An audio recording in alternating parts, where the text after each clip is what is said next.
Hello, my dears, Daniela here, and welcome back to Spa Marketing Made Easy. If you are new here, I am so glad that you found us. This podcast is all about helping aesthetic professionals like you build a business that is profitable, sustainable, and built around the life that you actually want to live. Okay, so today I want to talk to you about something that I know is keeping you stuck. And I say that not to be dramatic, but because I hear it constantly on coaching calls, in our community, in DMs, and from spa owners who are working incredibly hard and still feeling like their marketing is just going nowhere.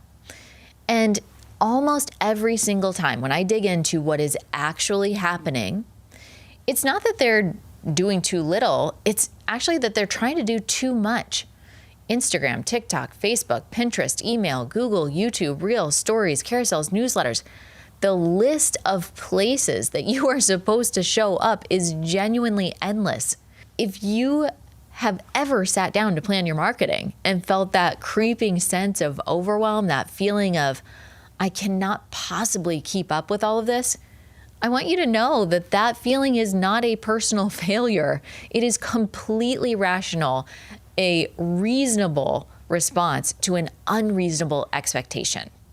Because somewhere along the way, the marketing advice that spa owners started receiving shifted from show up consistently in the right place to show up everywhere all the time across every platform at full volume. And that advice, while well-intentioned, is actually working against you.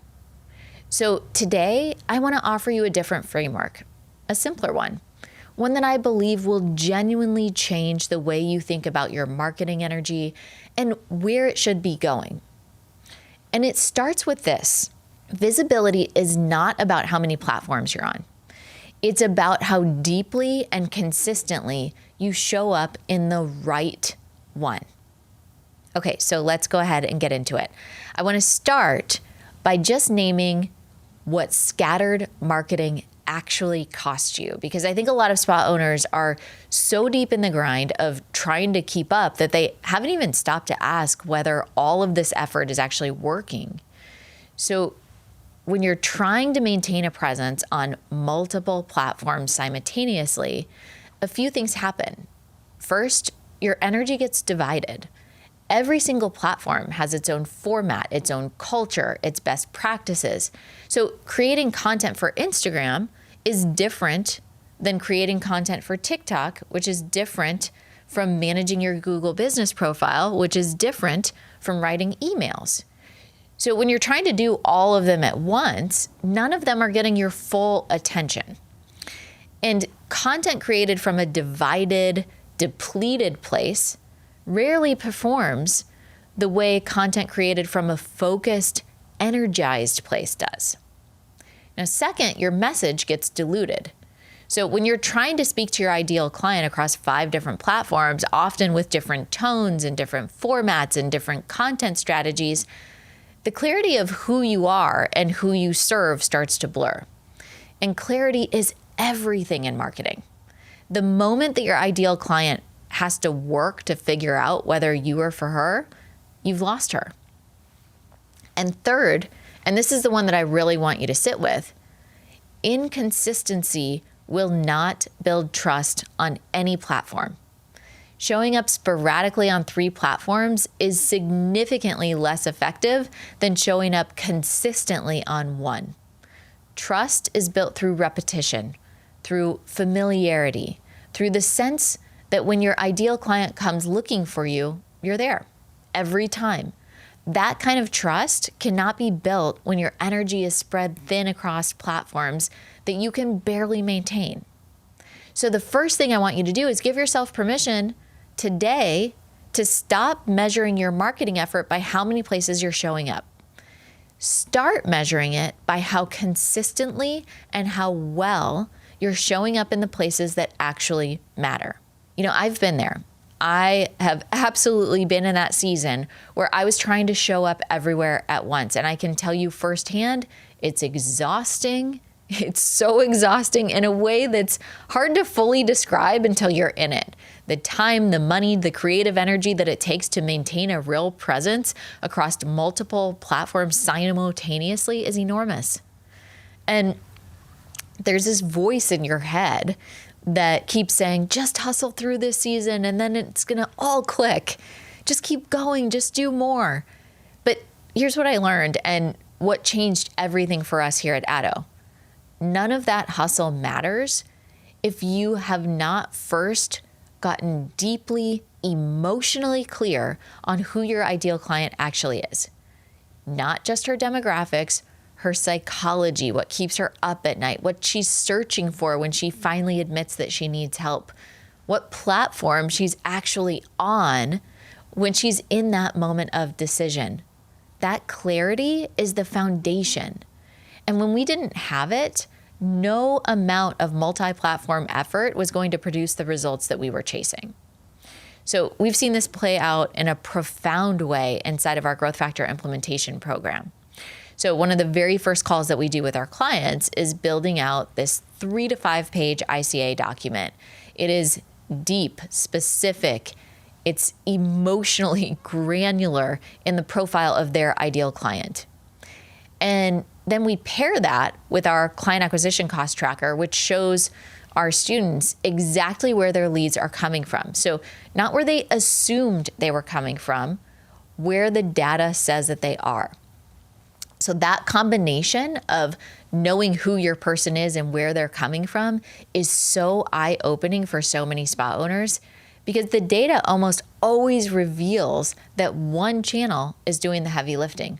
And it's not always the one that they've been spending the most time on. For us at Addo, that channel is this podcast. And I can say fully confident that approximately 90% of our Growth Factor clients, the spa owners who join our programs, are longtime listeners to Spa Marketing Made Easy. This show, above every other platform that we are on, produces the greatest return on investment, far and away. So do we show up on other platforms? Of course we do. But where we're putting 80% of our effort is right here, making content that's actually useful to you, content that helps you build a business around the life that you want to live. That is the channel that we went deep on. And that decision to stop chasing presence everywhere and go all in on the one place where our audience was already listening completely changed the trajectory of this business. Okay, so let's talk about what visibility actually means, because I think there's a version of visibility that spa owners are chasing that's exhaustive and expensive and not actually producing the results that they want. And there's a different version of visibility that's focused and intentional and that compounds beautifully over time. The version of visibility that most spa owners are chasing is what I refer to as going wide. So the more places that I show up, the more people that will see me, the more clients that I get. And on the surface, the logic sounds reasonable. But when you break it down and you look at how trust actually gets built, it's different. So think about how your own behavior as a consumer. Think about the brands, the people, the businesses that you genuinely trust and return to. How did that trust get built? It was not because they were on every platform. It was because they showed up consistently in the place where you were already paying attention. They spoke to you in a way that felt specific and relevant to you personally. And over time, that consistency created a sense of familiarity that turned into trust. That is the version of visibility that converts. And it's built through going deep, not wide. So the question I want you to ask about your marketing is not how many platforms am I on? It's on the platform where I am showing up the most consistently. Does my ideal client feel like I'm speaking directly to her? Does she feel seen? Does she feel like this business was built for someone exactly like her?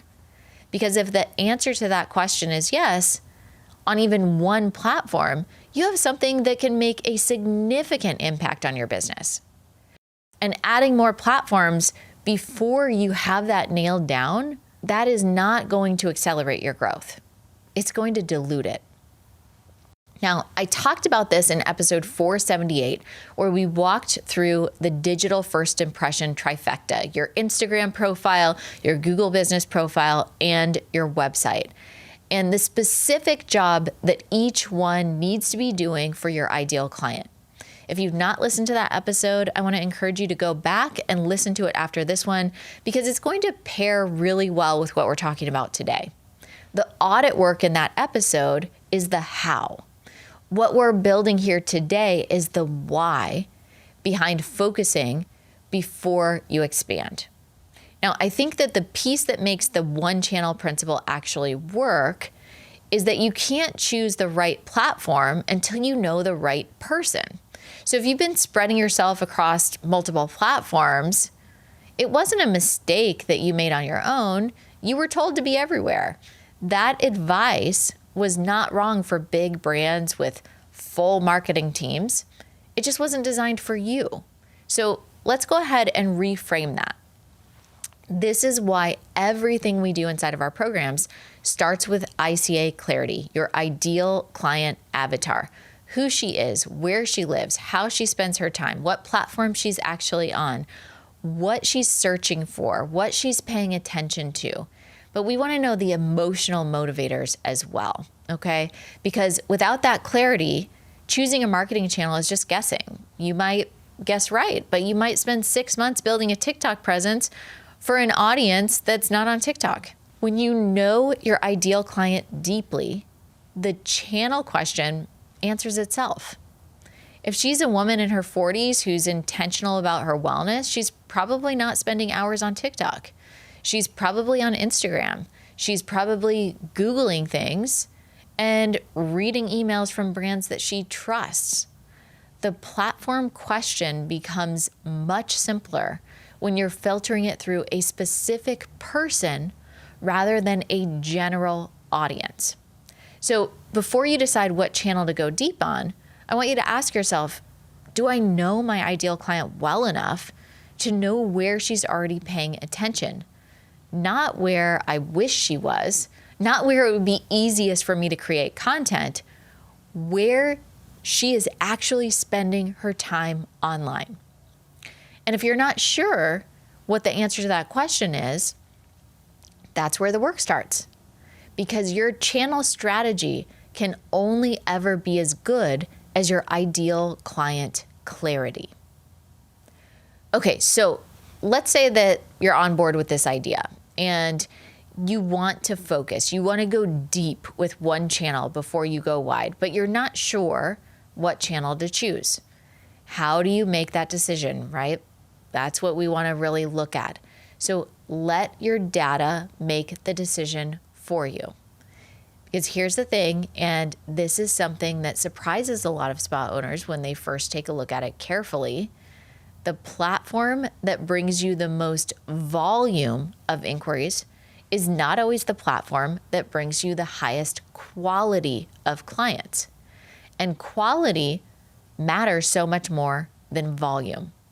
So a client who finds you on Instagram and books once might be very different from a client who finds you on Google and books consistently, who joins your membership, who purchases retail and refers her friends. The Instagram client costs you content creation, time, and platform management. The Google client costs you a well-optimized profile and a system for requesting reviews. Which one is actually a better return on your investment? Well, you can't answer that question without tracking it. And I've seen some spas who are just doing phenomenal on Instagram, bringing in clients every single day, and others where Instagram is just crickets, but they're bringing in a massive amount of clients from Google. The platform will be different for each spa based on your offerings and who you serve. You have to let the data help you make the decision. Now, if you don't have the level of tracking that I mentioned in place, like we do inside of the client acquisition cost tracker, go ahead and just start by creating one of your own. Do a simple, honest assessment. Look at your new clients for the past month. Where did they come from? How did they find you? Who rebooked? What did they rebook? Did they purchase retail? Is there any patterns that you're identifying? Did they join your membership? Because almost always there is some level of pattern. And that pattern is telling you something important about where your energy, your marketing energy, should be going. Letting go of particular platforms is not permission to be lazy. It's not an excuse to avoid the platforms that feel hard or uncomfortable. It's a deliberate, strategic decision about what deserves your focused attention right now in this season of your business, given your current goals and your current capacity. This focused strategy can be applied in your marketing to align with your spa's annual goals as well. So here's how we do it inside of Addo. So this year, I have 3 defined goals for our company. Everything that I do in my marketing, every piece of content, every strategy, every new idea that comes across my desk gets filtered through this one question. Does this move one of those 3 goals forward? If the answer is yes, it gets my attention.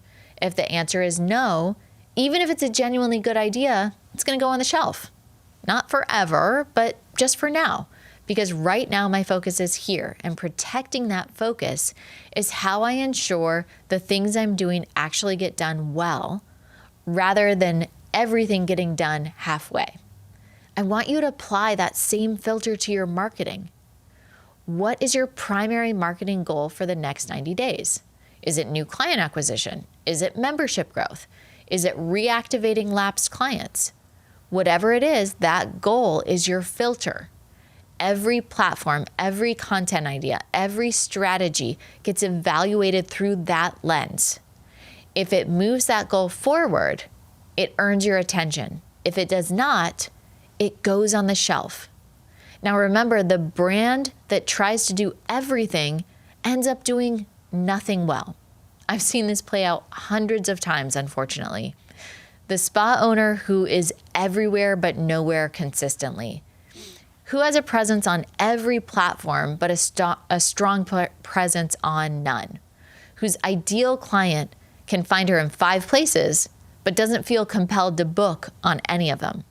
That's not a marketing strategy. That's marketing noise. And your ideal client cannot hear you through the noise. But the spa owner who's decided that for the next 90 days, I am going all in on this one thing, and who shows up for that one thing with real consistency, real intention, that spa owner builds something. She builds familiarity. She builds trust. She builds a presence that her ideal client actually feels. That's what I want for you. All right, my dears, that is what I have for you for today's episode. And I want to leave you with one question to sit with. If you had to pick just one channel to show up consistently for the next 90 days, just one, what would it be? What would it actually look like to go all in there before adding anything else? That's your homework. Not a long list of platforms to audit or strategies to input, just one question, one channel. Look at the data and think about what 90 days of focus could do.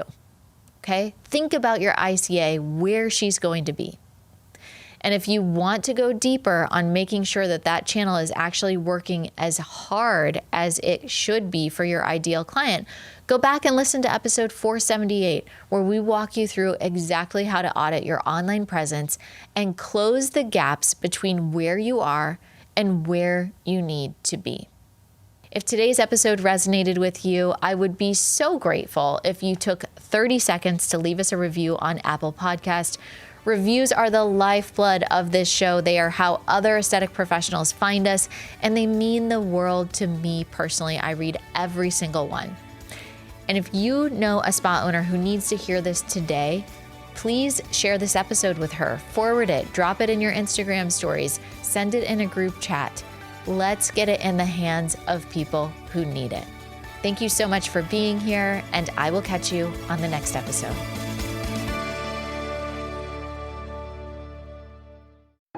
quick reminder before you leave. If your spa growth still depends on you doing more, it's time for a shift. Watch The System Shift, a free training designed to help spa owners break past that $25,000 to $35,000 month plateau without adding more treatment hours. You'll learn the CEO level systems that help you scale while protecting your time, your values, and your peace. Go to grow.addoaesthetics.com/podcast and watch The Systems Shift. That's grow.addoaesthetics.com/podcast.